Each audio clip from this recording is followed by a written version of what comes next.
Hi everyone, once again welcome to this LPS course.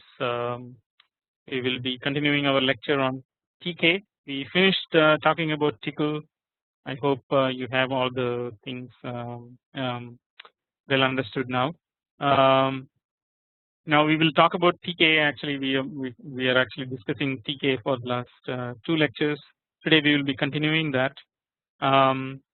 But before we go into like today's topics itself, I'm going to give you a brief overview of what we talked about. Some of the things may not be very clear in the last couple of lectures, but I'm going to see how I can clarify those points. So let's do a recap. So mainly, like we talked about the TK fundamentals. The GUI essentially GUI fundamentals actually is basically there is concept of event. The event is any operation or movement using mouse or keypad. Nowadays, even like the finger movements on touch screen, things like that are also like you can call it as an event. But traditionally, what we meant was whenever the mouse moves, like I don't know whether you can see that there is a dot moving over, or some kind of keypad press is an event on a window. And then the move itself, you can say that it's moving the mouse from one point to another point. That it constitutes a move. And then the key press is basically like depressing any key, either the mouse keys, the particular one like the right click, left click, or middle click, or a key on the keyboard. You can also add additional stuff like the rolling of the mouse, things like that. So the main thing that we will be talking about in TK is how do we develop applications that can capture these GUI interface and work with them to achieve whatever that you want to actually run or execute a particular command. So the other concept is also regarding the windows. The window is any specific area of the terminal. Usually it's a rectangle and it is bounded by a frame. So we will talk. We'll see what is the thing.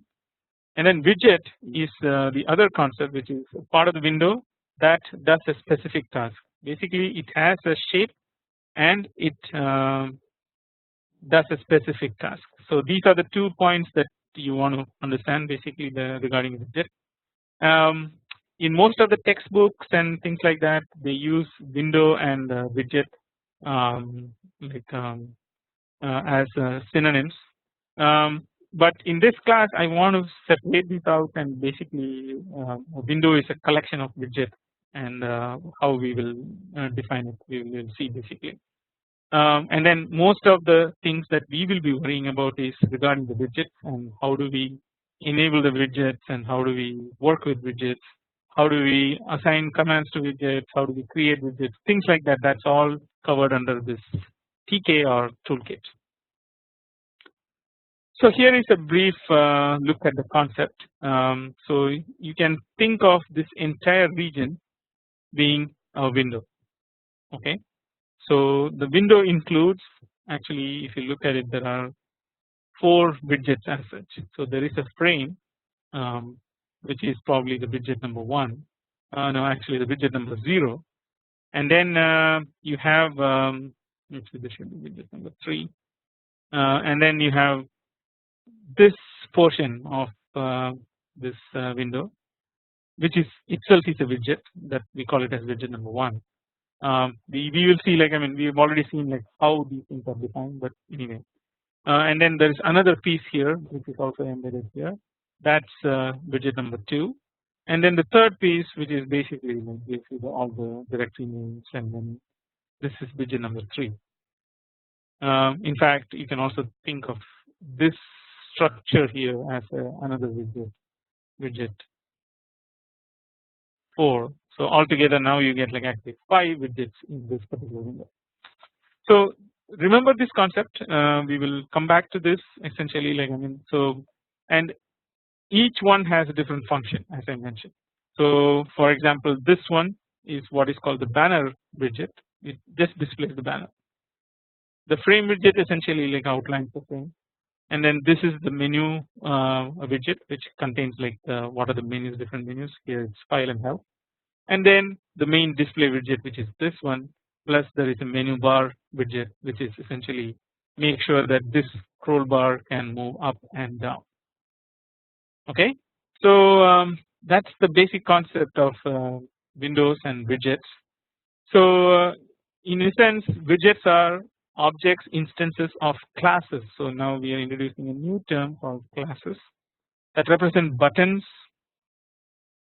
frames, and so on. So if you look at here, actually this could be, we can make this as a button, and we know already that there is a frame here. Okay. So the first thing you will need to identify need to do is to identify the specific class of widget that you would like to instantiate. So for every class of widget we have an equivalent command which we will talk about it little later. In fact, we covered this in I think lecture number 2 or lecture number 1 rather. So classes are important because they determine the precedence if there are multiple bindings to a single event. So what are these bindings? Essentially the bindings are essentially like, I mean, once you have an event you can trap that event and then you can make the widgets perform certain functions based on that event. The event could be like a key press or even moving, whatever it is. Basically like you can make it perform certain things. And to determine like, I mean, how these go when there are multiple widgets involved, the class actually can be one of the determining factors. So we will see like whether we want to do. And by the way, the multiple bindings are legal and will result in multiple outputs, which is also pretty much okay. For example, here there is a cursor move from one place to another place can cause a Windows to become active, as well as some command that may start running within that window. So both of them are simultaneously having activated, and both of them are running simultaneously, which is perfectly okay. Sometimes we want to be specific, so this is again something that we covered in the last lecture. And then couple of other points to note is the widget command itself is deleted when the widget is destroyed. So any command associated with the widgets are all like completely gone. So where is this command? What is this command? That's also we covered, but I will talk about it in the next slide. And then one thing to note is the state of the element of the widget, of the state of the particular window. It should be readable, modifiable at any time. This is the principle that we operate with within this framework. So again, like what is a state? State is basically like once you get an event, how do you respond to it, and that is the state. And then that state is essentially what we will be talking about. So like the structure of the TK application, we talked about this, basically the widget hierarchy, which I will cover once again. And then there is one TcL interpreter which basically interprets all the TcL coding underneath these widgets, and there is just one process. You can have more than one application in that process, but it's only one process in per TK. And then we already talked about the widget. Basically again, widget and Windows are synonyms kind of most of the cases. We will say like, I mean, basically it is even though it says particular look and feel, it's basically we define very strictly as it has a widget is has physical shape and it has a single purpose. Okay, I mean this is the same thing that I talked about here, shape and a task. Okay, so I'll just add this thing, physical shape and then a singular purpose. So widget classes implemented are these ones. I will also like cover some of this in the next slide too. But you can think of this as frame. label, button, check button, radio button, menu button. Even in button has like so many different classes, and we have menu as another one, message, entry, text, canvas, scroll bar, scale, list box, and top level. So we will be talking about some of these things. Basically, I think like text we will talk about. We will talk about canvas, what canvas is. We already talked about frames and buttons. Other things like the menu button and things like that are specialized items of these buttons themselves. So you can actually look it up on those things. And then we'll also probably cover the top level too. So let's see. How do we create a Windows or create a widget essentially, or basically an application? So we need to create the main window using the WM command, and then the top level. Actually, like there is also a top level, a command called top level to create the top level window. Then we define widgets within that window. Again, for this, I want you to remember the widget hierarchy where we started with the dot and then went into multiple .txt or frame, things like that. Basically, like there's a whole bunch of these hierarchies that we talked about. So remember that basically, and then that's how we are defined. And the way that we define is we start defining widgets one at a time. So here saying that frame is another one widget basically with a size, and then we can use pack, place. These are all like command names actually. So we can do that, and then we can also create other classes of widgets, whether within that hierarchy or at the top level, whichever one based on the application needs. We create these other widgets which are buttons, dialog box, etc. And then we define the commands that can be run on these widgets using the dash command option. Okay, so this is something that we talked about. And then we also bind events to commands using the bind command. So the events are again like those key presses and things like that. So we can call this button, but basically like maybe say run, and then this run gets activated only if the key is pressed on top of that run. So that is the event that we trap, and then basically we run particular command, and then that is denoted by this bind command. And then once we do this and we create this the graphical picture as to how this application looks like,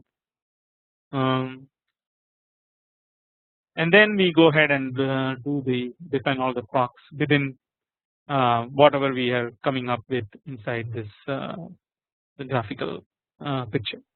So all of them we have to define which are declared in all the previous sections. So with that actually like we saw some examples, but let's see, like I mean, so the top level widget is again the dot, and any other widget is defined as hierarchically from that dot.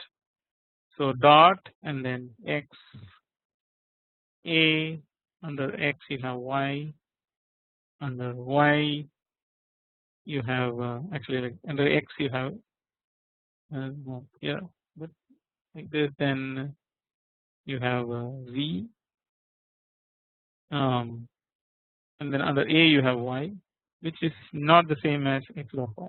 It's x dot a dot y. Here x dot a dot z is one particular widget. And then how do we configure widgets? This is another thing that we saw. This is using the config command or configure command. So the beauty of this command is it's the same command that is also you can use it to query a particular configuration. For example, here, as you know, like I'm in window is .x, and we give this config command and then say like background, make it red. So now the command goes and actually like configures this particular window with the background color as X. So now if you omit this red and then just give X config dash background, that returns this string, and you can say that basically like this is the background, and then that is set to background because so dash background, and then actually the background color is determined by FFE4 or C4 in hex or in and then it's actually red, the actual color red. So it gives you like all these information. One thing we notice, you know what, I can query these, but you know these things are just noise. I don't want to do any of these. I only want to know what is the background color, and I want to know just red. So how do we do it? So here there is one additional function that got defined, which is actually it's a synonym for config get called cget, and the cget basically when you give that command with .x and what is the option, which is background, you directly get just x, just red. So it's a very handy command called cget. So keep that in mind.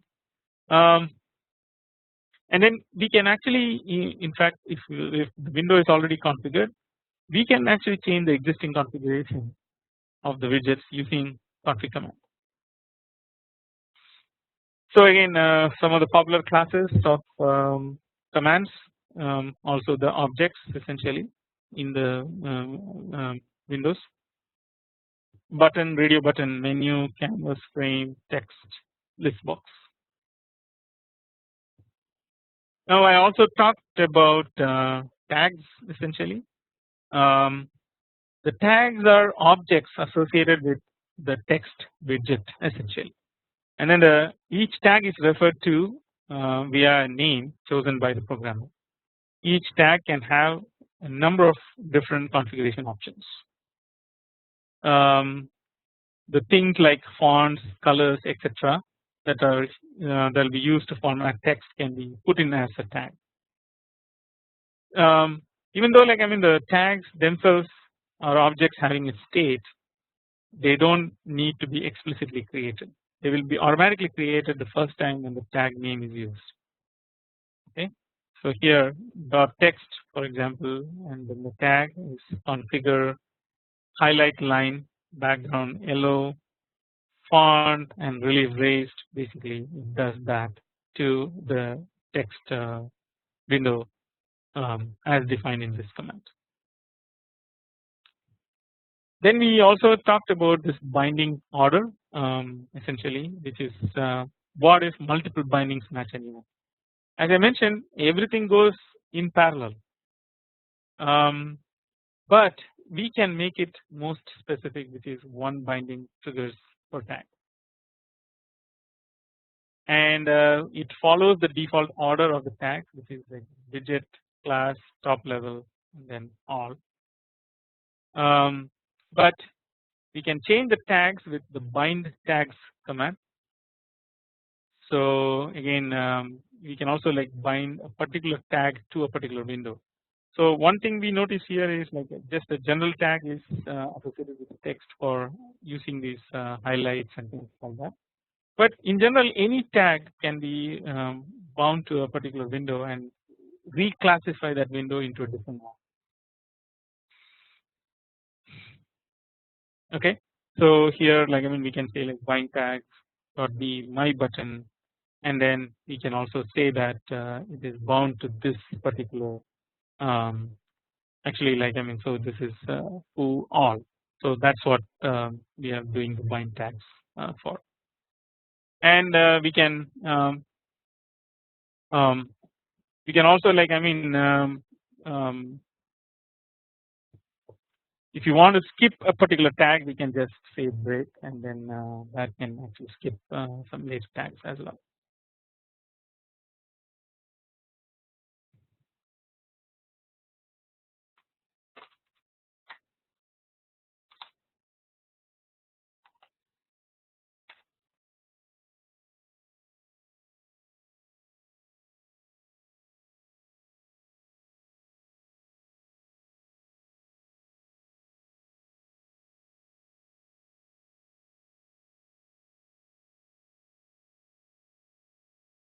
I'm going to refer to the textbook for the exact definition of the bind the tags.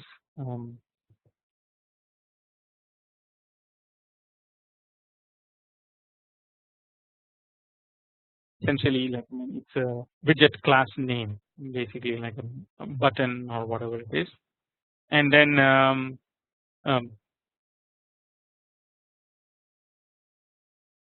so that's where it is bound to.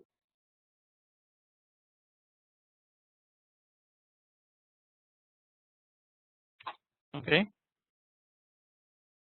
so that's what we covered in the last lecture.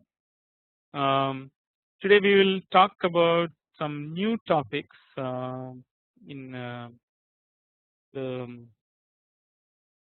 TK class basically, and again we will use some examples to illustrate how TK works for these ones.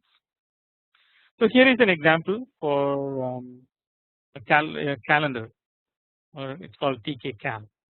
Okay, so we first initialize the global variables, which are basically months, January, February, all the months of the year. Then we can execute this command called date. The date actually returns this whatever this particular string, which is like the day, the month, the date, and then the time zone, and then the year. So we take the month as the index 1 of this string. Can anyone tell me, like, I mean, why this is 1? Actually, this string starts from 0, so this is 1. And then the index for index number 5 denotes the year. So again, we count here from here. This the exact date is actually 2. This entire thing is 3. This is 4, and this is 5. So now we get like month and the year. Now we can expand the abbreviation that date gave us basically for. So now we can say that basically in this loop we can set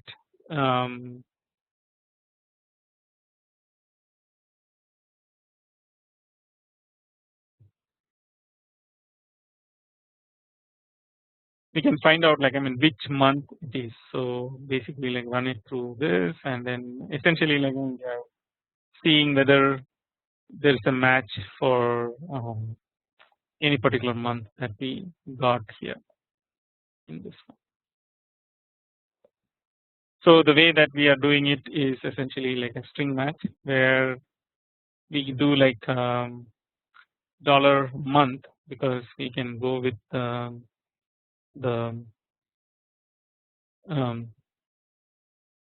whatever, like this particular month that we read in with all these things, and we just do a string match. And when we do this multiplication, actually we know that actually whether this can result in a 0 or 1 based on whether it is matching or not. When it's matching, we capture that, and then we we break the loop.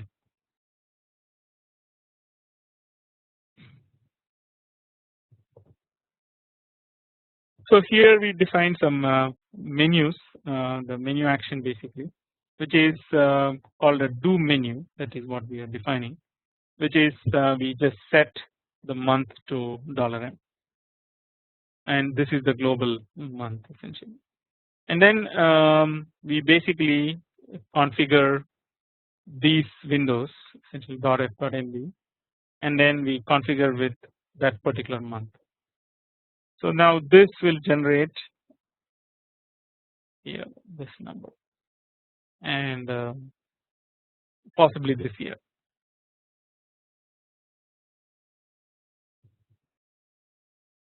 Now we need to generate the calendar output.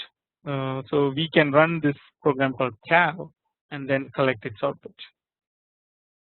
So to show calendar, that is the next prog that we are going to write, which is having the global as month, year, and months, which is passed from the top level into this program, as you know, which is already set all these things. So now we do a list search of the months with the month itself, and then we make it um, +1 essentially. So this will give you the index +1, which is essentially like the actual month representation. So as you know here, this index actually is 0, 1, 2, 3, but in reality January is 1, 2, 3, 4. April is 3, 4, right? So we need to add that from that index so that we get the actual month, and then we use the cal program where we pass the cal this month the number of the month and then the year, and then we basically get the whatever the result is. And then here, like I mean, we just define some error conditions also, just to make sure that it doesn't error out.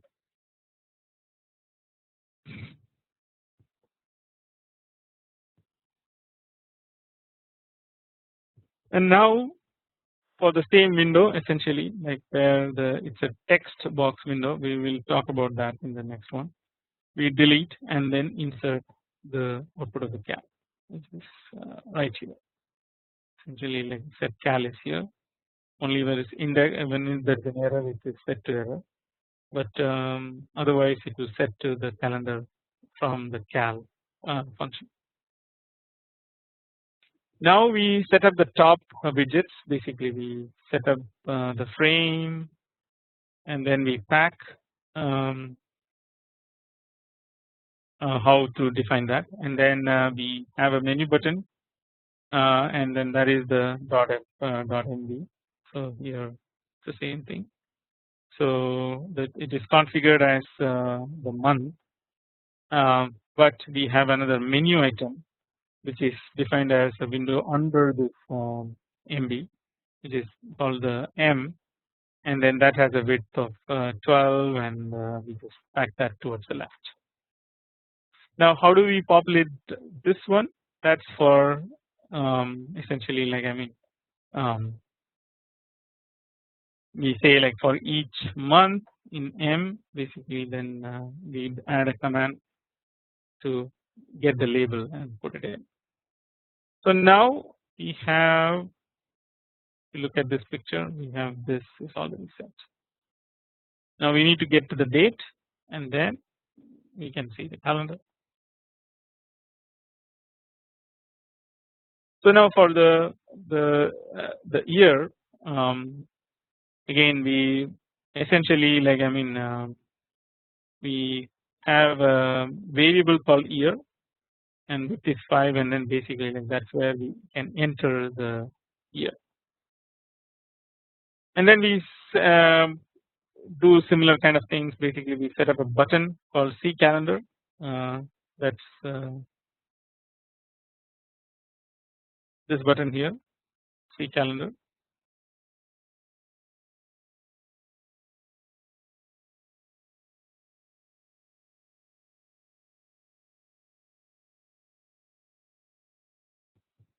And then that also has a text width and various parameters there. So this is the text command, which is a text window, and then we pack basically, and then we say the initial display is show calendar. Okay, so this is one full example of TcL calendar or a TK calendar. I think like you can try this out first in your free time, and then see how it works, and then pretty much then it will become self-explanatory.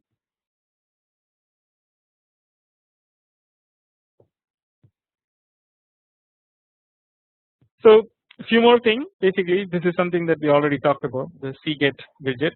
Essentially like we say like cget foreground, it just gives the black.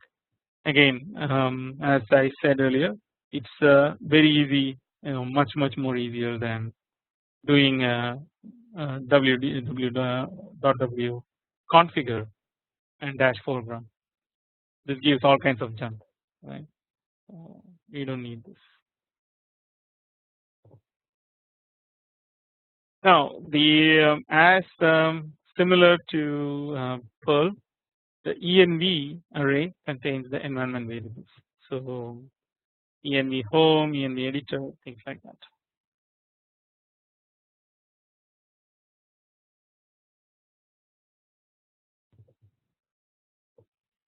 So you have like multi-line area text area widget. Essentially, like I mean that the text widget essentially. The text widget is essentially a multi-line text area widget with a number of features, essentially 1001 features. You can do editing and you can use Emacs key bindings. You can do scrolling from manual and from code, X and Y axis, and it has a flexible text formatting, multiple fonts and multiple colors are supported. Text tags that we talked about earlier, and then also selection manipulation. Selection is something, one command that we talked about in the last class. I will explain some more either in this class or later on. And it also arranges text and embedded widgets in lines. The lines can wrap but cannot flow.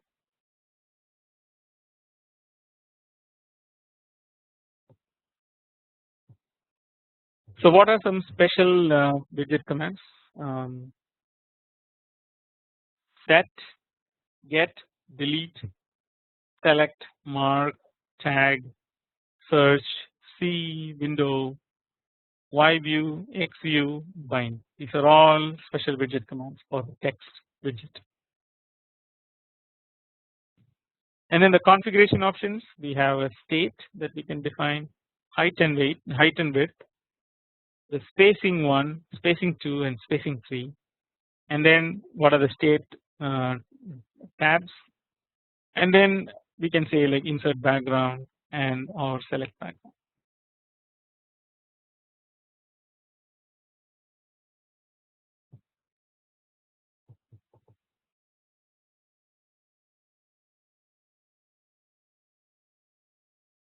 So the text that is there inside the text widget has these following things. One is called index, which is essentially like a line dot character.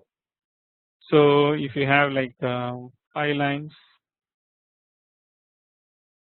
and then say like I mean line starts at 1 and character starts at 0. So this is counted as 1, 2, 3, 4, 5, and then this is 0 through whatever, say 18.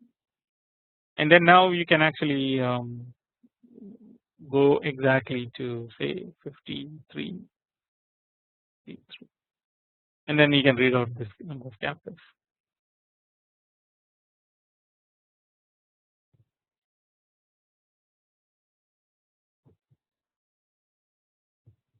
And then you can also do mark, basically a name for an index essentially. So you can say like I mean T mark set my place 6.23. So it will exactly like do that. And then tag is also like I mean you can use tag to find the ranges of text. For example, you can say like T tag add my words 6.23, 6.30. So it will go to the specific location and then perform this function, which is called the add. And then same thing with the other. So this tags will be very useful as we will see more and more.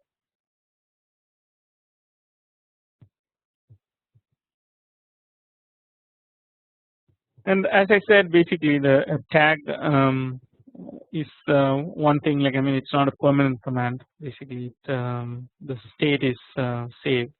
So a tagged text can also be configured, and we can use configure command to configure the tag text.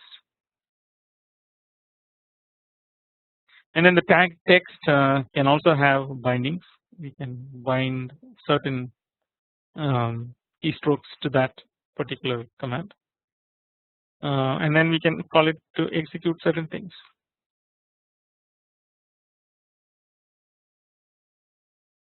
And then usually the text widgets can serve as the geometry managers for other widgets.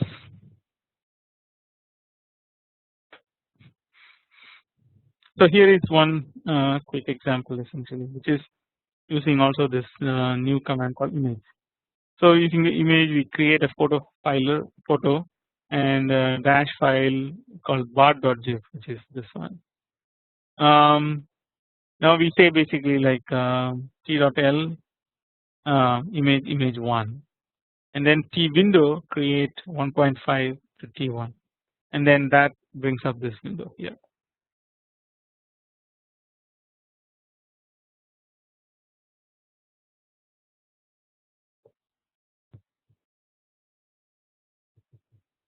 So then now we come to the syntax coloring mini editor.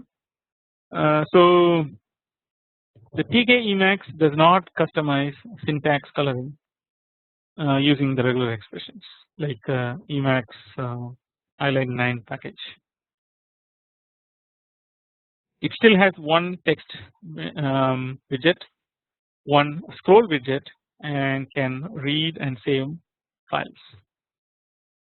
About 100 lines of well commented code is available through this through this program.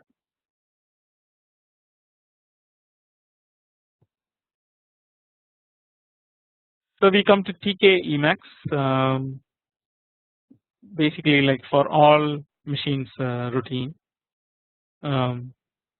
So here also like we see basically like for all matches we give a pattern and a script with the W option. So first of all we determine the number of lines in the widget, which is scan in W through end, and if you count the number of lines it has some value basically, and then for every line we increment the line, and then basically like we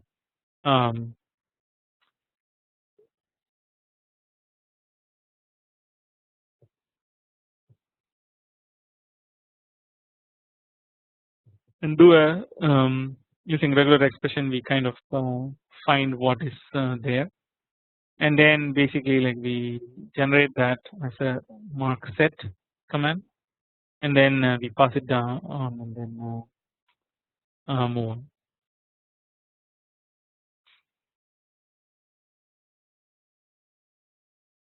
And here is the do color routine essentially like which is for all the array names and for all the syntax pattern arrays called name, we go ahead and delete the tag and then basically do the tag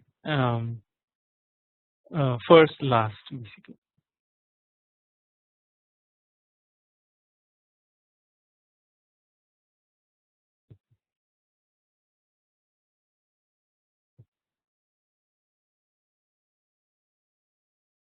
Okay, and now we load that file. For loading the file essentially we call the file, and then we set the file as file open, and then we just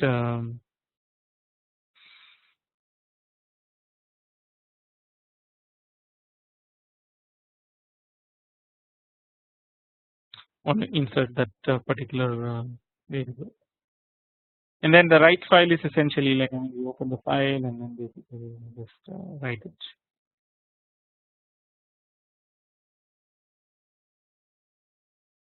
So here we define all the colors and basically all the form that we wanted.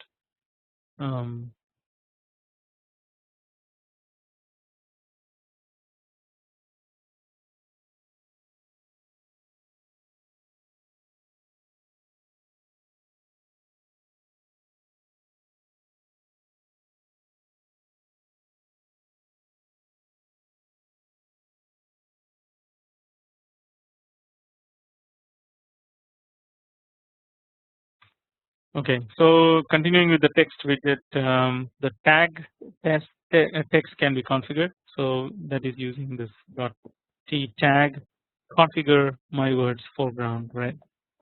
And then the tagged text can have bindings essentially. So if you have a text like this, it can actually bound to the my word list. So it need not you don't have to do it explicitly. And then the text widgets can serve as geometry managers for other widgets. We'll also see this basically how this works. And then the syntax coloring mini editor, the TK Emacs does customize does customizable syntax using coloring of using regular expressions like Emacs highlight 19 package. It's one text widget, one scroll widget, one read and write save files, and then about 100 lines of well documented code.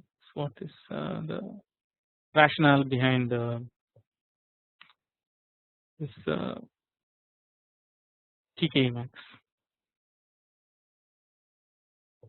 So here is another one the for all matches routine. So here we define that for all matches W pattern script, and then we do a scan basically like to see whether that exists.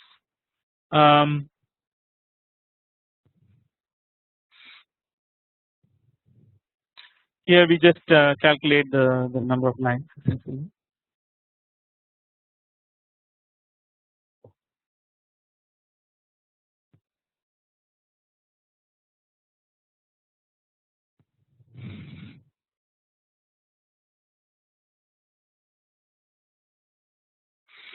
And then in this loop essentially we get the end and then we add that one factor to it. And then the do color routine basically it's does the coloring. Here we specify like for each of the arrays. You also specify the syntax pattern, and then we basically we can go ahead and delete the tag itself.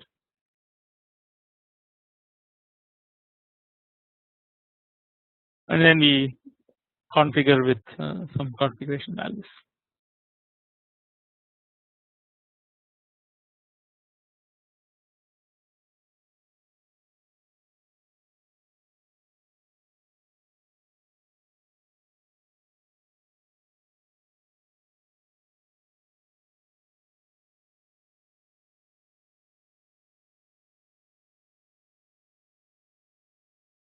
So the do color routine essentially is the same. It works the same way. Basically, like we delete that particular file, and then we say like set a file open to the dollar file, and then until the end of line end of file for $f, the $w insert end, and then so that will be the read of 1000 lines. And then the write file, same thing. Basically, we do the opposite, which is basically write file W file, and then we do F open log dollar file with the W permission. So here you see basically it's only just open file, and then we basically whatever we collect in that window, we just say puts, and then the dollar $w, and then we just close that file.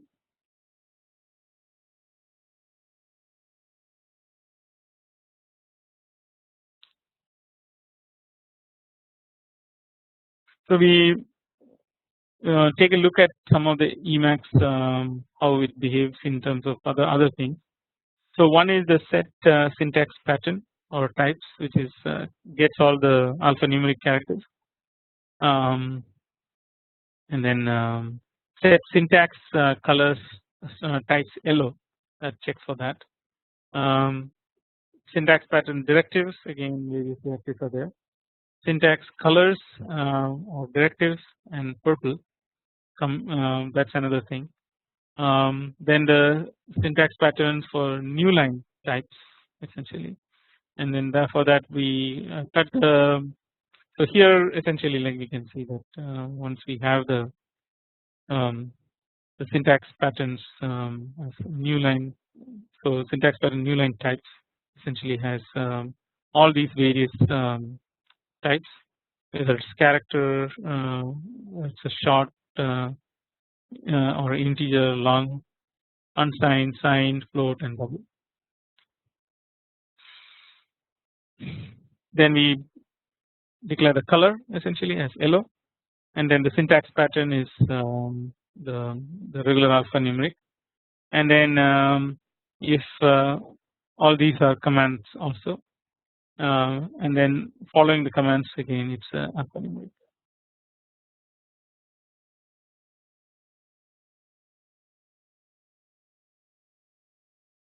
And then we also specifically look for certain syntax patterns, which is star dot star here.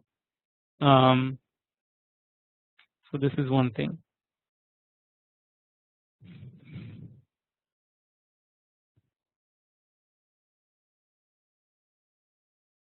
So now we actually it comes to setting up. So in this one actually we are reversing the process a little bit. So in the previous example I mentioned that actually we do all the frame and build all the GUI and then go back and fill up the procs. In this one we actually like did all the procs upfront, and then now we are going to do the Windows itself. So here we set up the widgets. Basically we call it text widget .t, and then basically we give several other things. The Y scroll command, insert background, and width and height. So we specify all these things and then we pack it, and then we adjust from the left side, and then we just expand it to fill essentially. And then we also give some configuration items. So we configure as tabs 32, 64, 96, and then configure background is black and then foreground is white. So we'll come to see like why we need these things shortly. And then we also generate a scroll bar, and then that's on the Y side. And then we essentially start doing the key bindings. So we do the control L for color of this particular window, and then control S is to write the file and save the file essentially, and then control X we bind it to exit. So if you want to exit this particular window, we just type control X and then it will exit. So the exit corresponds to this .t. And now if you run this demo essentially, like where we go to file and then the top level WM title is Temax file name and do color.t, and then now we can bring up the Emacs GUI.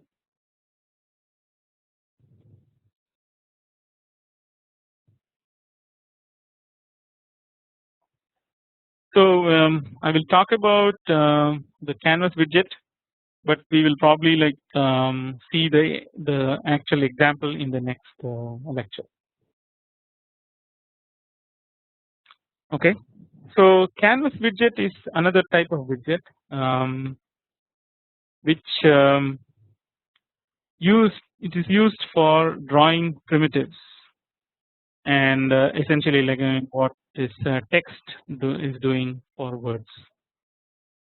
So it's just an open-ended rectangle where whatever you can draw, and then that drawing is getting captured.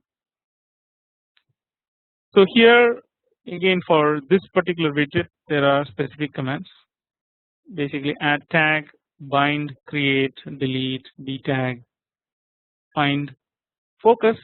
We'll talk about this also like in greater detail. Get tags, item configure, and move and postscript. We also have like the other widget configuration option, which is close enough, scroll region, X scroll increment, and Y scroll increment. So essentially the canvas can be drawn on. So here we can draw a smiley face with all the various things, and then basically the coloring inside. So in order to create this, we create an oval, basically 3, 3, 200, 200, fill yellow, That's this one essentially, and then outline is black, which is the color of the outline. And then we also have another one, 50 50 60 70, which is essentially for the eyes. Each one we create exactly where the location, and then we create an arc which is for the smiley face's mouth. That's also done, and then we create this two squiggly arcs, the tiny arcs, which is the next two. So this way we create this smiley face. Now each of these drawing primitive is an item in the numeric index. So when we create that oval, it returns a number for it, and so the items can be tagged as in the text widget. So we can just say item configure 2 and then tag is yes, tag is eyes, and then same thing eyes. So we tag these two ovals as eyes. And then we can also search items within this canvas widget, and using this find closest. So if you give a find closest and give a coordinate, and then basically it returns 2, which is the left eye. So yeah, left eye and right eye. Okay. And then items and tags can also have some bindings. You can say like I'm in .c bind eyes, enter, and then we can say wink, and then how to wink. Or if you say like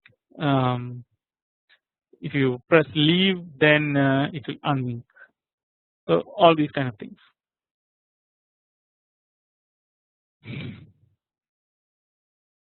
So I want to end at this point.